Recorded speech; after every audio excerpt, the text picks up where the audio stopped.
All right. Want to see both of us? I think we're working. Cool. I think it's working. Yep, it is. Finally. Let me Yay. make sure. Cool.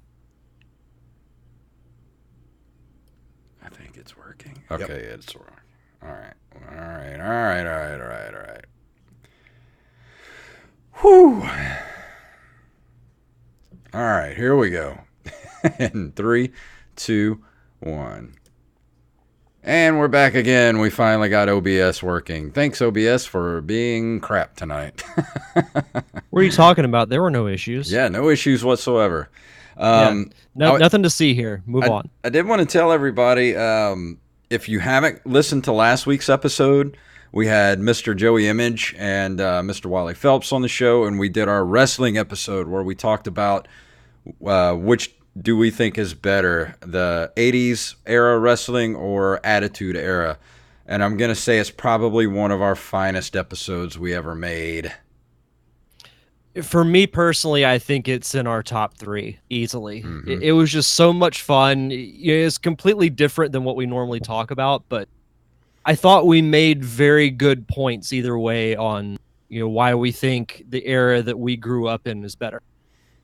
Yeah, I loved it. I wish we could do that all the time. So if people want to hear more episodes like that, you got to get us back up to that $50 level. Absolutely. And we'll do that. Patreon.com/nerdcaveretro. Every month we will do that. So I don't know about you, but I'm kind of excited to get to the news tonight. Yeah, let's do it. Let's do it.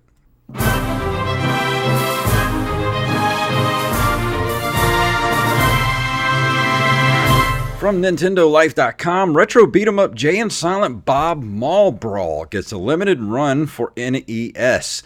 Jay and Silent Bob fans are in for a treat next week with limited run games announcing the 8-bit companion brawler Jay and Silent Bob Mall Brawl is receiving a limited run for the NES on September 6th. As usual, you'll be able to pick up a standard copy, or you can opt with the collector's edition. This fancier version will include a copy of the game, a premium-style rigid box, original 8-bit video game soundtrack, a poster, and art cards. Of course, the stock will be limited, so make your reserve of a copy as soon as possible. And it doesn't give the price for the regular edition, but the limited edition is $84.99, and actually it looks kind of worth it. There's a lot of cool stuff that comes with this. I just have 2 words: Snoochie Boochies. No, this looks great. I love that art. It looks so cool because the cover is a complete takeoff on Double Dragon 2, and I love it. Yeah, I mean, some of the things that comes with it, you have the cartridge, premium book-style rigid box with silver foil stamping, original 8-bit video game soundtrack, an 18x24 poster, and art cards. That's a pretty good deal. And there's one here that's got, it looks like a Nintendo Power, the very first issue of Nintendo Power, but it's got Silent Bob on the front, and it says Chronic Power. I know, I love it. That's so awesome. This is fun. I found this story the other day and was like, we have to talk about this. I know we're both big Kevin Smith fans. Oh, yeah. So I knew you'd get a kick out of this. It's great. And forgot to tell you, Brian O'Halloran, who played Dante in Clerks and Clerks 2, who was also Dracula in my little short film called Monsters Anonymous, he's going to be in town in Biloxi on this Thursday. So if you're listening to this when it drops on Wednesday morning, Thursday evening at the Shed Barbecue Joint on Highway 57 in Jackson County, Brian O'Halloran is going to be in town doing a meet and greet because he's in town for a benefit that's for the Warriors for Willow that we're doing in New Orleans. I'm going to be working at it on Friday night. But he's going to be in town Thursday, so if you want to go meet Dante himself, be at the Shed at from 6 to 8. He's going to be there. And I'll be there too, so if you want to see me, I'll be there. Yeah, I mean, between the two of you, I think that's more than enough reason to go. Oh yeah, come say hi. And you don't have to get my autograph, but if you want to talk video games or something, I'll be there. No, you got to charge at least $50 an autograph. Well, at least 100 an autograph. Make it worth my my time, because I'll probably only get one autograph request anyway. So. But hey, that's $100. Yeah, it'd be nice. So you hear that? If you want my autograph, it's gonna be $100 right there. Put that shit in my hand. $100, great. little man. Man, put that shit In my hand. If that money doesn't show, then you owe me. Owe me. Oh, my jungle love. Jungle love. Oh wee, oh wee, oh. That was One of the best perfect. scenes of that entire movie. That was perfect. That's fantastic. But our next story comes to us from laughingplace.com. Disney's Aladdin and the Lion King retro games getting an updated re-release. Fans of the 1990s releases of the Aladdin and Lion King video games can step back in time and rediscover these classics on today's consoles. Nighthawk Interactive and Digital Eclipse are re-releasing the retro games with a few new fun updates. On October 29th, the 16-bit magic of Disney's Aladdin and Lion King games, complete with new features and enhancements, will be re-released for the Nintendo Switch, PlayStation 4, Xbox One, and PC. It will include the fan favorites of each original title, featuring upscale graphics to support HD displays and additional upgrades to enhance playability on current consoles. Now, my initial thought on this, don't get me wrong, I think it's very cool, but of course it would happen right after I review Aladdin. Yeah. Of course it's got to happen too, right? As the Genesis Mini's about to come out, and also the Legend of Zelda Link's Awakening is coming out. So there's just too much coming out this month. I know. I was actually thinking about that the other day, because I know not the SNES Mini, but the Sega Genesis Mini's the big one. Mm-hmm. Right before that, or right after, I think, is Link's Awakening, which Yes. I'm getting excited to play, because I love that game so much, and I like the revamped look of it. I think it's going to be a lot of fun. Well, I saw that it was up for a pre-sale the other day on the Switch store, and I was really, really tempted to get it for pre-sale, but I want to get an actual physical copy of it. I don't know what it is about Nintendo games, but I always want physical copies of Nintendo games. Oh, totally. But let's see. Speaking of physical copies, there will be physical copies available of the Aladdin and Lion King re-releases for $29.99 through retailers including GameStop, Amazon, Best Buy, Target, and Walmart. And the collection also includes a brand new final cut of Aladdin and an original Aladdin trade show demo that has not been publicly available since 1993. Wow. I definitely think it's worth it. I mean, $30 for 2 games with additional features, I think is a pretty good deal. Yeah, box art's pretty cool too. I think this is going to be a pretty good seller, especially for little kids who never got to play these games back in the day. These are good games. Yeah. No, I would agree with that. They were classics, back in the day. Yeah, this was when back in Capcom's heyday. Capcom was so great back in the day. Yeah, they were. And this next story, this is our last story for the night.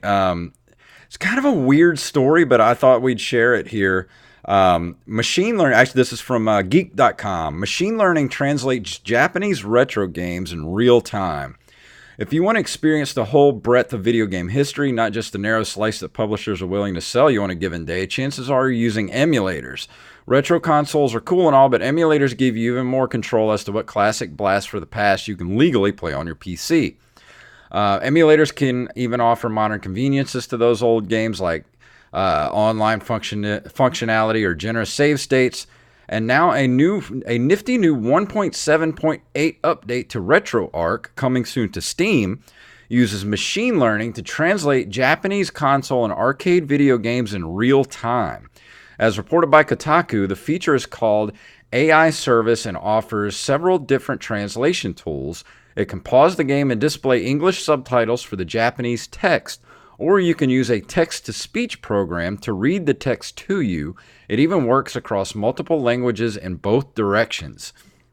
Translation, handled by an algorithm rather than a human, is never going to be 100%, But considering the hilariously bad translation work of many classic games, you probably won't even tell the difference. And even just making obscure foreign games, games that never made it overseas, more legible to a wider audience furthers the goal of games preservation that emulators are so useful for.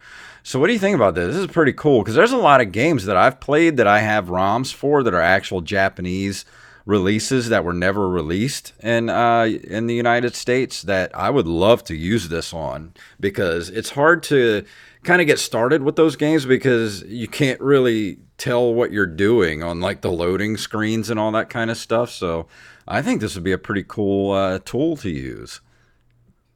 Yeah, I agree. I'm surprised that something like this wasn't, made available sooner. But it's Yeah. one of those things that you don't really think about. But now that it's brought up, you're like, yeah, there are a lot of, games that were released in Japan that never made it over to the States. Yeah, and then there were a lot of games that had really horrible translations too. Yeah. Like the meme, "All your base are belong to us." That kind of, what did they used to call it? English back in the day. Yeah. I'm not really sure if that's a racist term or not, but that's what it was referred to because it was, like we talked about a few weeks ago, kanji takes up a lot less room than English. So when it's translated to an English and you only have so much room, a lot of the translation gets lost and you get like these broken sentences, especially in like Castlevania 2, Simon's Quest. Like there's a lot of mistranslation in that game, which is what made that game so hard because you couldn't really know what to do because the language didn't translate that well.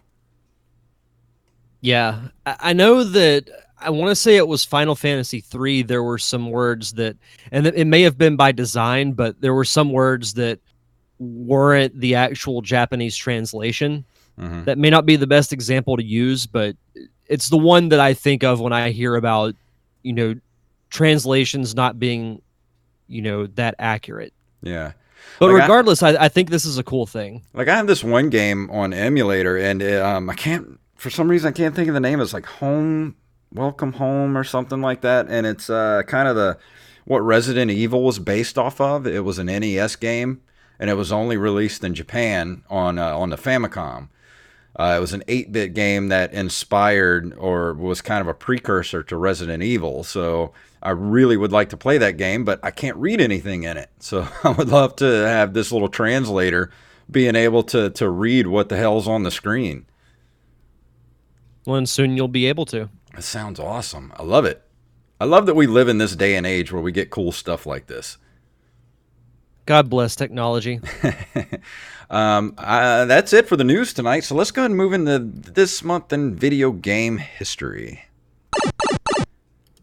You know what? I'm going to play the new one. Hold on just a second. Yeah.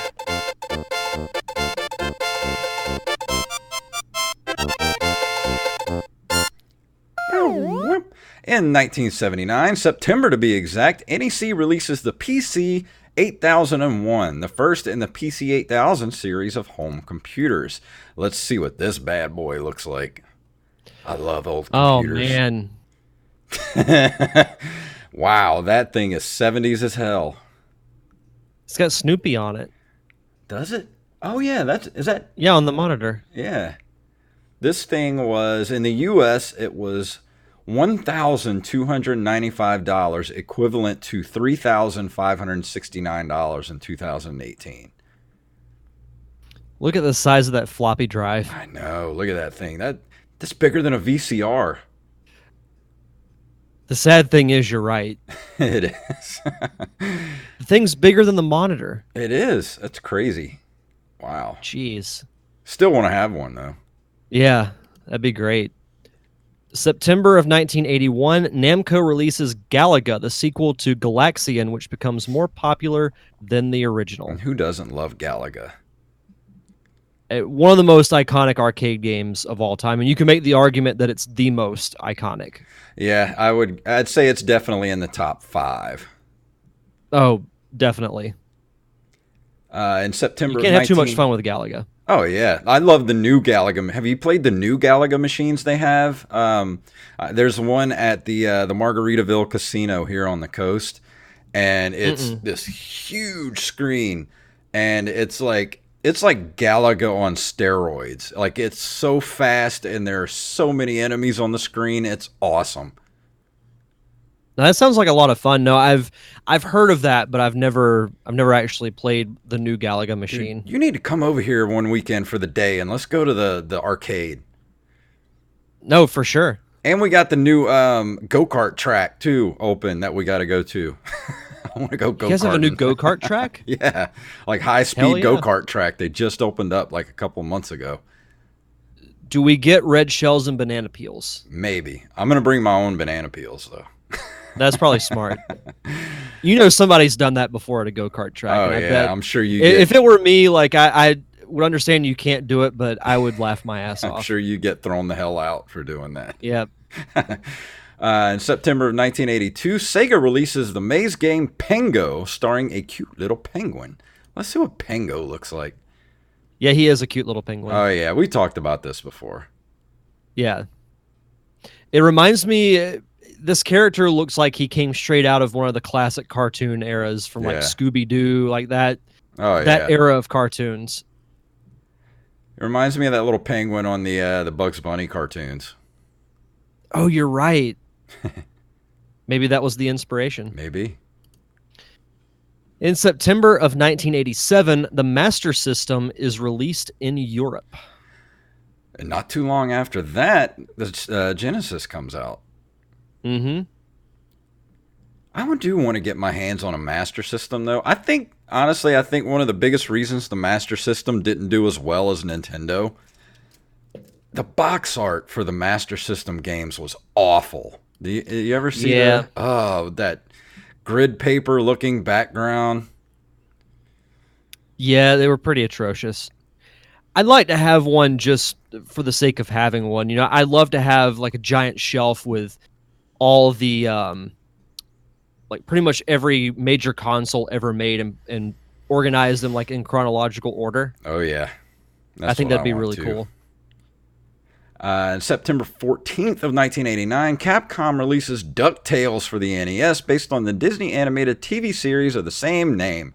Still one of the best NES games ever made, and I just watched DuckTales the movie the other day, just for the hell of it.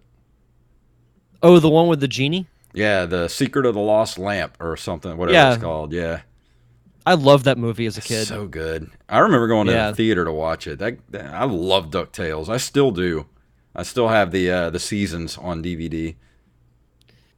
I haven't watched the series in forever, but it's one of the best cartoons from that era and one of the few adaptations that went from show to game Yeah. and was actually very successful. And I think I did a review of DuckTales on the show, didn't I?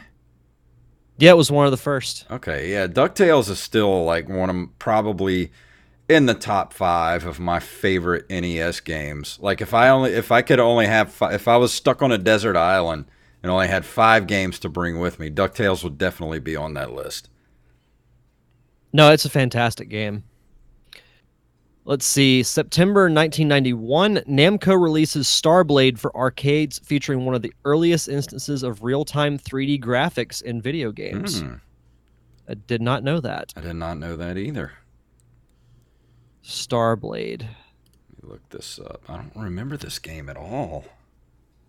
I don't, but I like the arcade setup. Yeah, that's a pretty cool arcade cabinet. That's my favorite thing to see in arcades are cabinets like that really, just stand out. Yeah. There was I was in Tallahassee a few months ago, and this arcade that we went to had a Halo arcade game that had basically a setup like you actually walk in. It's almost like a very tiny room, and it's a 2-player game. Like you walk in like this very tiny. It's almost like a hallway. And then on one end of the box is where player 1 sits, and the other end is where player 2 sits. That's cool. It was really cool. All right, let's see here. Let me get back to my Google Doc. September 9th, 1994, the Super NES version of Mortal Kombat 2 is released with all blood and fatalities left intact. The first major release on any Nintendo console at that point to have such content. Yeah, because Nintendo knew they were going to lose out to the Genesis if they didn't leave all the blood in. Yeah, that was a big deal when it was taken out of the first game. Oh, I remember that was... But that was a big deal. Good thing they learned from their mistakes. I haven't played Mortal Kombat 2 in forever. I love Mortal Kombat 2. That was my favorite one. Yeah, both 1 and 2 are very good. I'll have to track down a copy of Mortal Kombat 2 and review it at some point, because I haven't played it since probably the 90s. Yeah, same here. I love playing Baraka. He was my favorite. Baraka's a beast. Yeah. You could just piss everybody off because all you got to do is just keep hitting the back button and doing the whole thing where he shoots it out the blades out of his arms and just does like the scissor chop, because nobody can get to you at that point. He's like so ridiculously overpowered. Some of us would call that spamming. Yeah, I call it smart strategy. Yeah, strategy. And to close us out on this month in video game history, on September 9th of 1996, Naughty Dog and Universal released the first Crash Bandicoot for the Sony PlayStation. I remember playing Crash Bandicoot back in the day. Still to this day have not been able to beat the first game. Yeah. And I still remember Sony trying to force Crash Bandicoot onto the public consciousness as a new video game mascot. It didn't work. Which is a shame, because I like the Crash Bandicoot games, but yeah, when it comes to those mascot characters, he's definitely, third tier to Mario and Sonic. Oh, yeah. But still fun games, though. Yeah. Before we go into our review for tonight, we do want to give some shout-outs to our Patreon supporters. So, Derek, you want to give those shout-outs really quickly? Yeah, so we want to give a shout-out to AxeBlade07, Chris Collingwood, Daniel Salmon, and Justin Olson. And if you want to join those guys and get a shout out right here on the show, head over to our Patreon at patreon.com/nerdcaveretro. Throw us a couple bucks a month. I think we've got like a $1 tier, a $3 tier, and a $5 tier. Even at the $1 level, that helps us out and gets us back up to that $50 level where we do those extra shows every month instead of just, a show like we did last week where we did it as a regular episode. If you get us back to the $50 level, we will do that as an extra episode every month. So you'll have 5 episodes every month as opposed to 4. And it'll be a cool episode about, maybe like an old movie or, a TV show or old, retro something or other. There's maybe something to do with video games, just whatever. We'll even put up polls on the Patreon for what you guys want us to talk about. So we know how much you love guys like Joey Image and Wally coming on the show. So if you want to have more of that, go get us back up to that $50 level. Absolutely. Some of our best shows in its existence have been the specialty shows like the wrestling show we did last week, like the Mario Brothers movie commentary, the Wizard commentary. And you can get those extra shows by heading over to patreon.com/nerdcaveretro. And we'd very much appreciate it. Thank you guys so much. And tonight I am going to be talking about...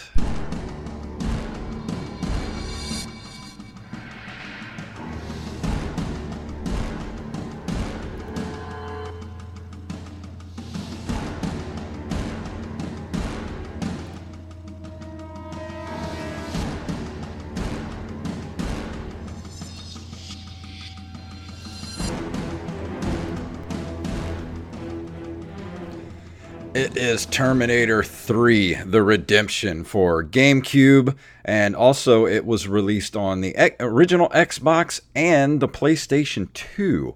It was based on the Terminator series, more specifically the film Terminator 3, Rise of the Machines. It was developed by Paradigm Entertainment and published by Atari in 2004. It was produced by video game production studio Paradigm. Lead game designer Sean Wright indicated in a GameSpy interview that this provided many advantages such as an existing universe and characters, but also said that a disadvantage is that content needed to be sent out to California to be approved. So the thing is like, I think it was Atari. Was it Atari or Paradigm Entertainment that actually made the original movie tie-in for Terminator 3? And that game kind of sucked. So they went back to the drawing board and made this game to kind of as almost like as an apology for the Terminator 3 game.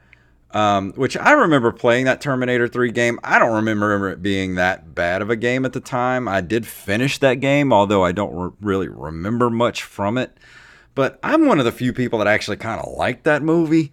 So I don't know. And I feel bad that it's getting kind of wiped out of the Terminator sort of, mythology. I even liked the, what was the one, Salvation? I thought Salvation was great. Like, I did too. it's a really good movie. I went back and watched it again not too long ago, and that's a very good movie. I think it was given a bad rap, and I think people need to go back and watch it again with fresh eyes and see that it was a really good movie. And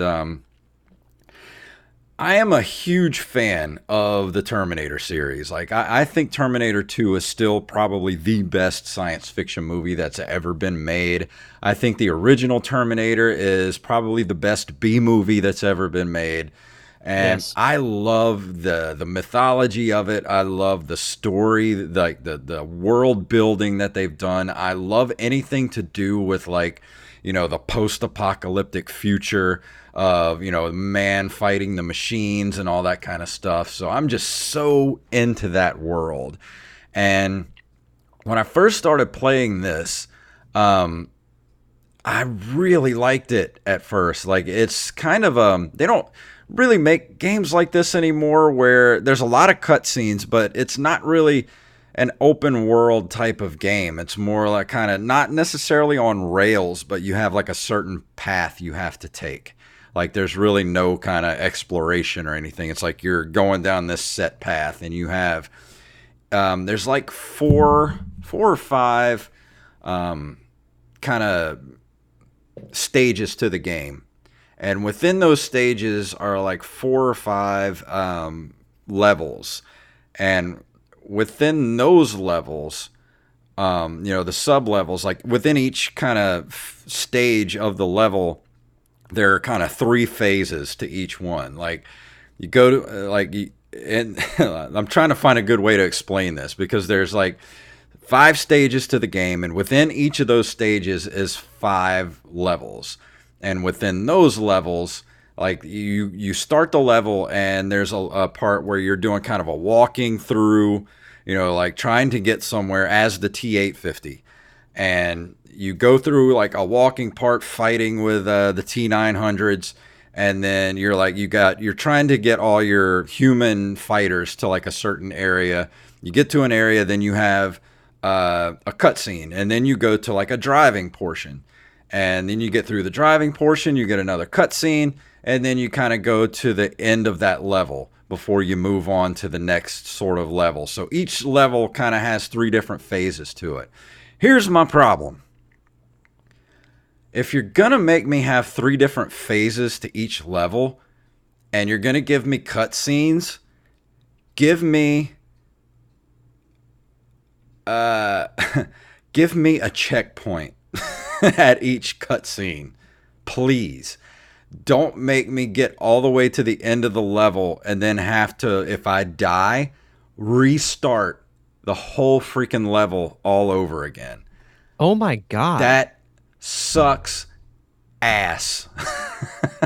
That's terrible. And the game's cool because you can upgrade the T-850. Like, you go through each level, you get like upgrade ability, like credits or whatever, to upgrade your abilities, like your ability to recharge your energy faster, your Terminator vision, things like that. You can upgrade all that stuff as you go. Problem is when you're going through these levels, you're constantly taking physical damage. And and the more I went through the levels, the more I started to learn, like, okay, well, there's going to be a Terminator coming around this corner. Right, there's going to be an HK around this corner. I got to where I could get as little damage as possible, but you still take a ton of damage no matter what you do. And the problem is every time you go to the end of a phase and you get to a cutscene and you go to the next phase, you would think that you would get some sort of like energy recovery or something, but you don't. And even when you get into a vehicle, the vehicle takes damage, but you also take damage too. So you're constantly taking damage this whole time. And if your damage gets down to 0, you die and you have to start the level over again.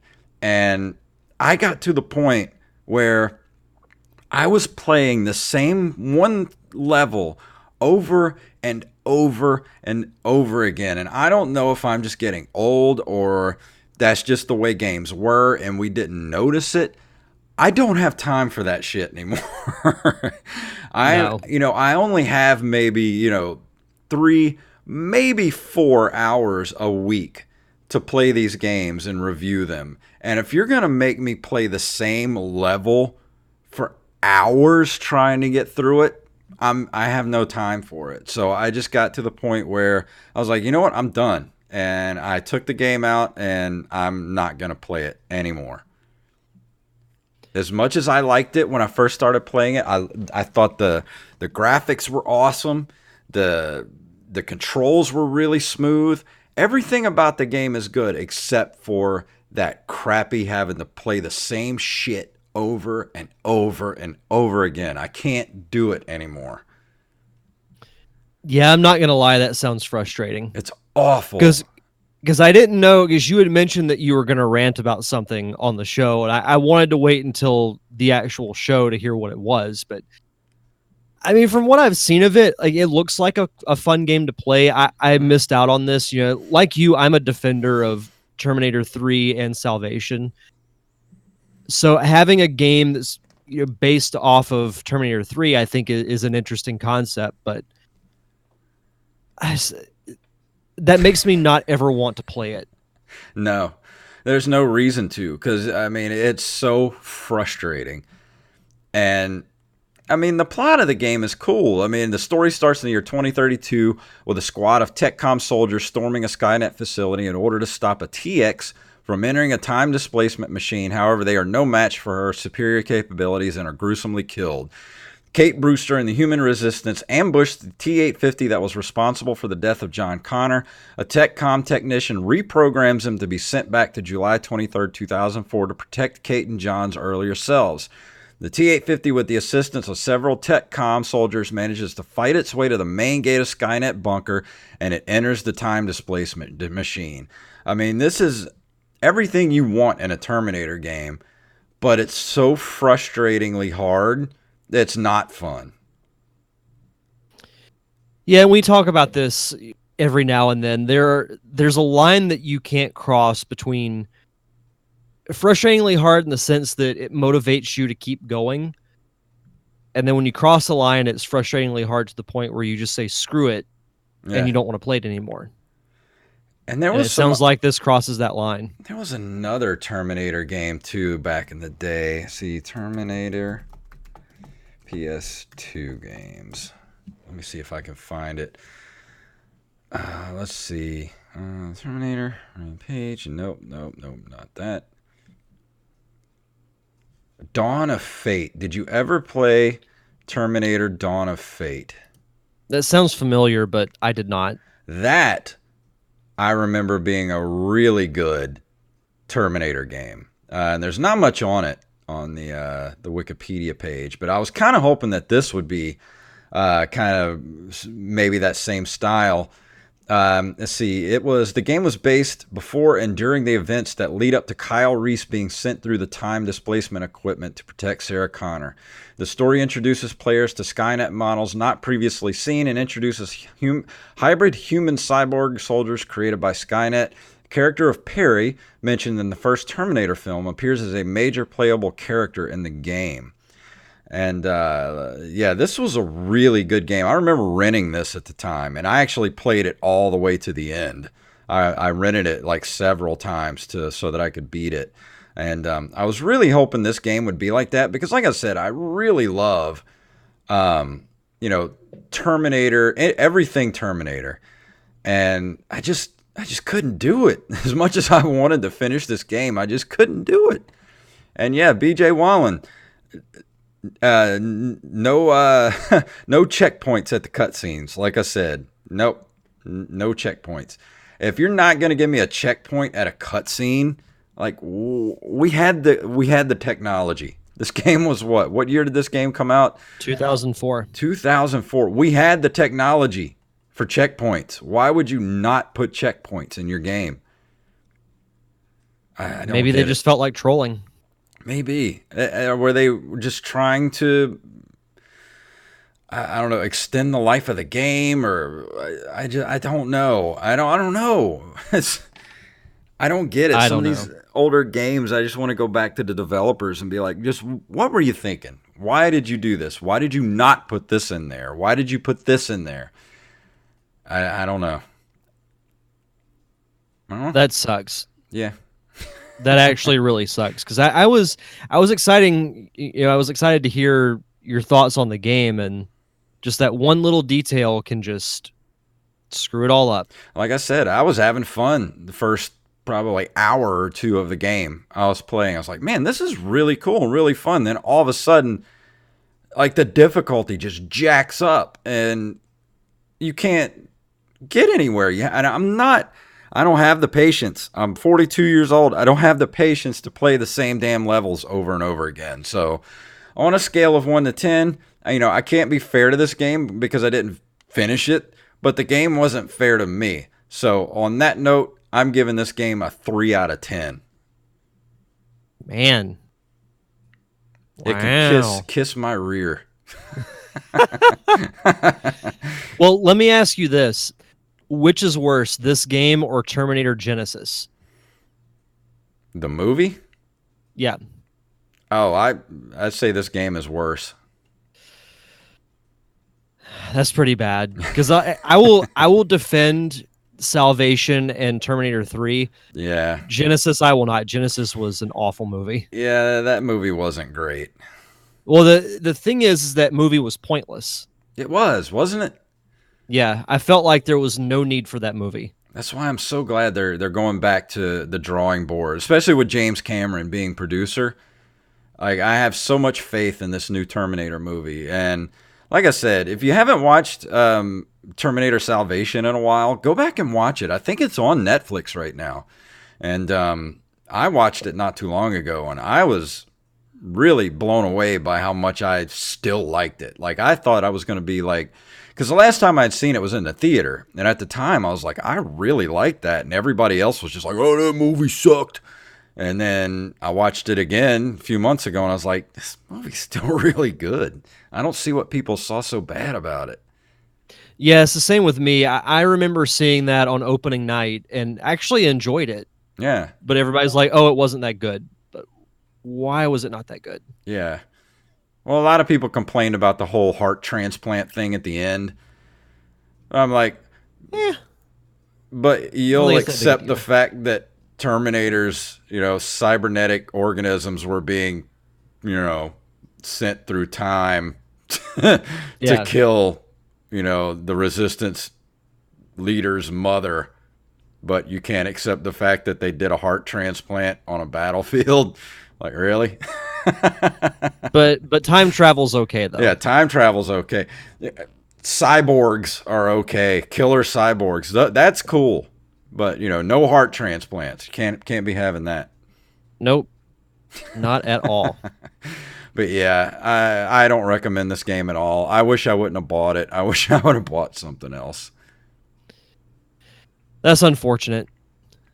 That is very unfortunate. So, But yeah. next week's review should be better because thanks to our Patreon subscribers, I will be reviewing Perfect Dark for the Nintendo Ooh. 64 next week. I have not played this game in a long time. I remember And loving that game.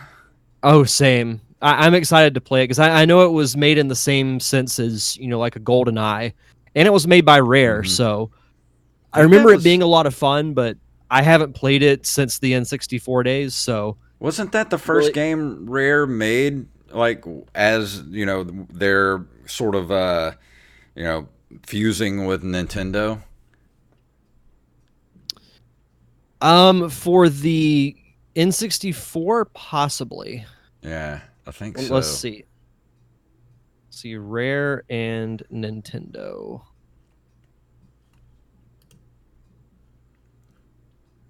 Let's see, Rare. They got to have a chronological list of their stuff. Yeah, they should.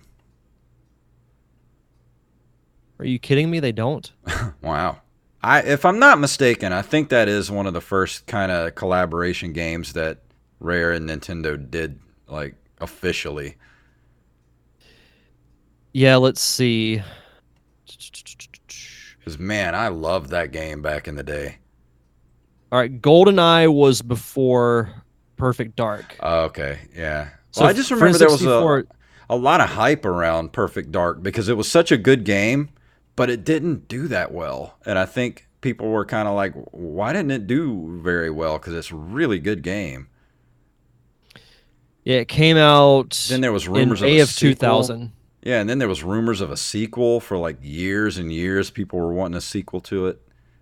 Well, they did. Rare did a prequel for um, the Xbox 360. It was called Perfect Dark Zero. I remember that. Yeah, I never played it, I didn't either. but I remember it being a thing. I remember. I'm really excited to hear you talk about it because I haven't played that game in 20 years at least. It's been pretty close for me. Because that was one of the first games I had for the N64.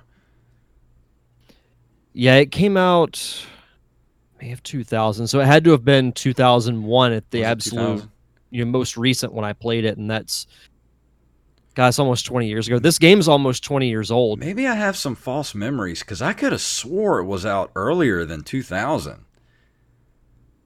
No, it has here as the release date. It was released in North America May 22nd of 2000. That's weird because I could have swore I was playing Perfect Dark back in like 97 or somewhere around there. Maybe not. Maybe I just have some weird time issues with my memory. Yeah, because this came out a couple of months before Banjo-Tooie. Okay. I remember loving that game, and I can't wait for you to talk about it. Yeah, I'm excited to play it. I'm definitely going to be doing that throughout the weekend. All right, well, that's going to bring us to the end of the show. Is there anything else you wanted to tell the good folks before we get out of here tonight? Yeah, so this Thursday, September 5th, is the official return of my other podcast, The Derek Diamond Experience. Awesome. So that'll be out this Thursday. The interview I actually did earlier this week that's going to be released is actually an interesting one. It's with two friends of mine who made a documentary. They produced it and directed it and shot it themselves about the aftermath of Hurricane Michael. Oh, wow. Which, hit, 6 or 7 months ago, I think. Yeah. Or it may have been even longer.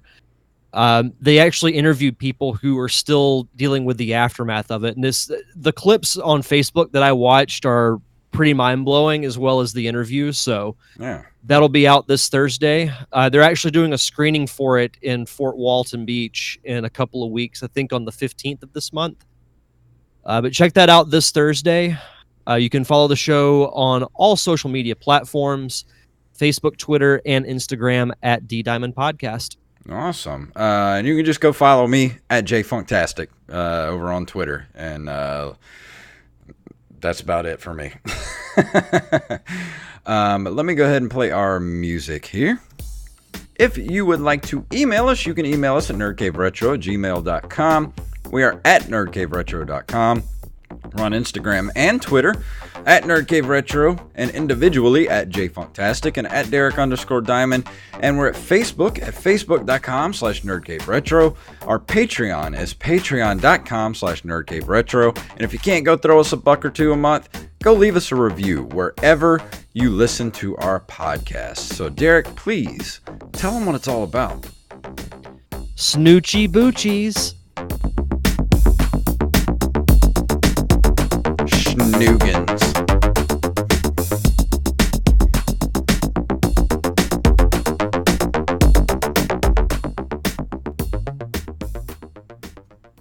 Master Blaster runs Bartertown.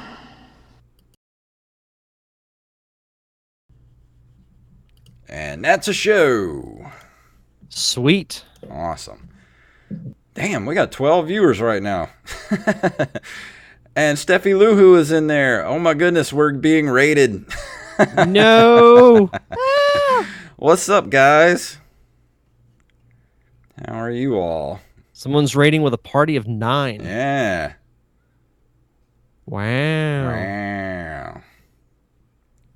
Well, thanks everyone for joining us. Thank you. You got Good here stuff. right at the end of the show. We're done. It's usually the best part of our episodes. Yeah, The when end. we say goodbye. Yeah. Oh, man. Been here for a bit, but still moving. I miss you, Stephanie. I need to come visit you in Austin. So I saw you guys move too. So when you guys get settled in, hopefully I'll get my money from selling my house soon, and I can come visit you. I love you very much, and I miss you. We need to do a comeback pop culture palette episode.